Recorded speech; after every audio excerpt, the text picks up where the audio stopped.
Good morning বন্ধুরা। নন্দিনী গাছের almost সবগুলোরই বীজ তৈরি হয়ে গেছে। অনেকেই আমার থেকে যারা গাছ নিয়েছিলে বা নাওনি, অনেকেই জানতে চেয়েছিলে যে বীজ কিভাবে পাবে বা কি করবে পরবর্তী স্টেপ। তো সেই নিয়েই একটু আলোচনা করে দেব। এই গাছটায় যেমন দেখো আমার ফুল হয়ে আছে, তো এই গাছটা তো এখনও ফুল হবে, এই দুটো গাছে এখনও।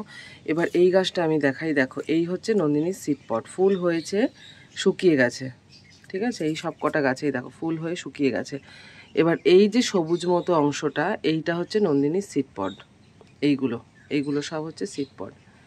এবার যেটা বলার কথা, অনেকেই দেখলাম ফেসবুকে ছবি দিয়েছে, এটাকে ভেঙে নিয়ে ছবি দিয়েছে যে এবার এই সিড পডটা থেকে কি করে গাছ করা যাবে বা কি করে বীজ পাবো। তো প্রথমেই বলি যে এই যে যতগুলো, এই যে সব কটা ফুল, মানে সব কটা ফুলে কিন্তু নন্দিনীর সিড পড তৈরি হয়। এই যে দেখো, তোমরা দেখলে বুঝতে পারবে সব কটা, এগুলো সব ফুল শুকোচ্ছে। তো এই সিড পট কিন্তু গাছেই নির্বিঘ্নে রেখে দিতে হবে, মানে কিচ্ছু করার দরকার নেই। এবার কি হচ্ছে, এই যে প্রথম অবস্থায় একদম সবুজ, এই যে সবুজ এই সিড পটের রং, তো এবং নরম, ঠিক আছে।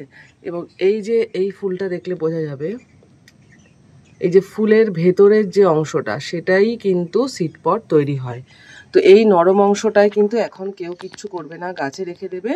শুধু বলবো যে 5-7 দিন পর পর একটুখানি খেয়াল করে দেখতে, যে কালার কিন্তু পুরো ব্রাউন, এরকম ফুলের মতো পুরো ব্রাউন হবে না, তবে কিছুটা শুকোলে তোমরা বুঝতে পারবে এবং এটা কিছুটা শক্ত হয়ে যাবে কিছুটা।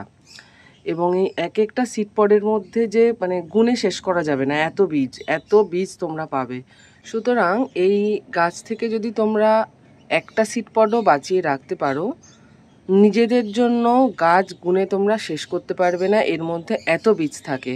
এবং যদি বেশি সংখ্যক সিড পড রাখো, তাহলে মানে এত বীজ হবে যে আমরা সবাইকে বীজ দিয়ে দিতে বাধ্য হব, মানে এত বীজের গাছ একার পক্ষে করা সম্ভব নয়।